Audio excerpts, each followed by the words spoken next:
Hola,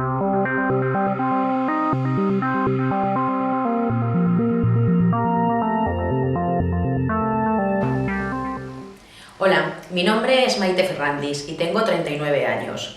Soy técnico especialista administrativo. He trabajado durante 20 años en administración, de los cuales los últimos 15 he sido secretaria de dirección y jefa de administración en la multinacional E-Cantidad Colaboradora de la Administración del Grupo Bureau Veritas. Era la responsable del departamento de personal, del departamento de gestión de cobros, del departamento de compras, llevando a mi cargo a 20 personas.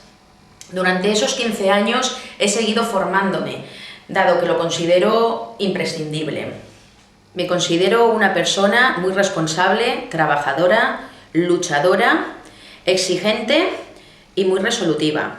Estoy buscando una empresa que me ofrezca estabilidad y poder aportarles mis 20 años de experiencia, al igual que ellos me aporten a mí nuevos conocimientos.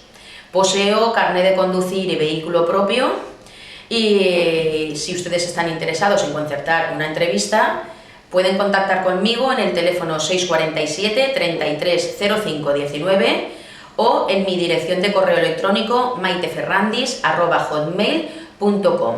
Les adjunto mi currículum para que puedan ver más ampliada la información que les he dado. Muchas gracias por la atención que me han prestado.